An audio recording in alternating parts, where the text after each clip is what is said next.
Oke lagi ya. Kali ini langsung aja ya. Jadi lebih singkat, lebih jelas.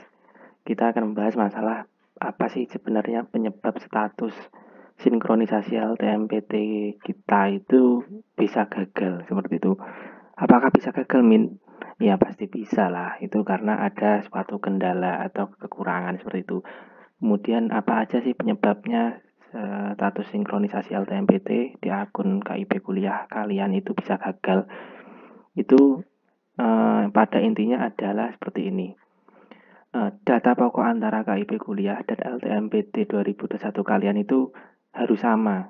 Kalau tidak sama, itu nanti akan gagal seperti itu. Nah, yang pertama adalah NISN. NISN keduanya harus sama. Yang kedua NPSN juga harus sama. NIK ini juga harus sama. Tidak boleh salah ataupun tipu ya. Kadang NIK itu ada yang kurang satu nomor atau mungkin kelebihan satu nomor, itu juga mempengaruhi. Jadi kadang guru input di Dapodik itu salah, sedangkan LTMPT itu kan NIK-nya dari Dapodik ya, yang input guru.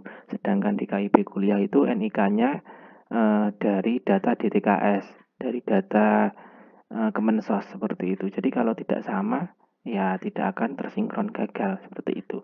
Nama, nah kadang nama itu juga mempengaruhi, bisa jadi mempengaruhi gagal atau belum berhasil tersinkron. Itu biasanya ada yang kurang satu huruf seperti itu. Jadi antara di KIP kuliah dan data di LTMPT itu beda seperti itu. Jadi harus sama. Kalau tidak sama ya akan susah seperti itu. Kemudian yang terakhir itu adalah tanggal lahir. Nah ini tanggal lahir ini adalah tanggal penting kalian. Jadi 5 ini adalah data pokok kalian yang harus benar. Sampai nanti kalian lolos itu juga harus benar seperti itu. Nah contoh yang gagal seperti ini ada di samping ini ya. Jadi status sinkronisasi LTMPT belum berhasil tersinkron. Penyebabnya adalah tanggal lahir di KIP kuliah itu tahun 2002 bulan 7 tanggal 20. Tetapi ternyata di LTMPT itu tanggalnya tanggal 6.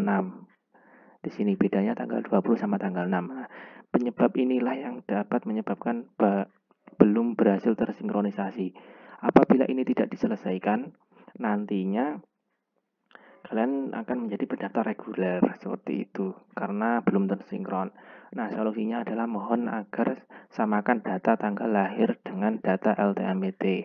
Nah, apabila data di LTMPT ini yang salah, silahkan kalian membenarkan data Dapodik. Kemudian setelah itu langsung hubungi saja helpdesk KIP, helpdesk LTMPT ya berarti ya. Jadi kalau yang bermasalah di LTMPT langsung aja hubungi LTMPT dan hubungi pihak sekolah untuk membenarkan tanggal lahir ini di Dapodik seperti itu. Biar lebih cepat dan ditangani LTMPT, maka silakan langsung telepon aja di nomor call centernya. Kalau memang tidak punya pulsa, nanti saya kasih link di deskripsi bagaimana cara menghubungi helpdesk LTMPT ini. Oke. Kemudian di sini kalau misalnya yang salah di data KIPK, silakan nanti langsung hubungi helpdesk KIP kuliah seperti itu untuk membenarkan datanya. Nah, untuk itu kalau kalian ingin menanyakan bisa tanya di helpdesk KIP. Kalau masih bingung nanti linknya saya kasih di deskripsi. Ada yang berupa artikel, kalau mungkin yang nggak punya kuota banyak bisa baca artikelnya, kalau yang punya kuota ya bisa nonton videonya juga, nanti saya kasih di kolom deskripsi ya, seperti itu. Jadi hal yang harus diperhatikan adalah 5 ini harus benar, seperti itu. Nanti kalau nggak benar ya seperti ini, akan gagal, dan nanti bisa-bisa kalian sebagai pendaftar reguler, bukan pendaftar KIP kuliah, pelamar KIP kuliah seperti itu. Mungkin sesimpel ini aja penjelasannya. Terima kasih. Kalau ada tanya-tanya silahkan tanya di Twitter @utbkaca. Oke. Selamat pagi.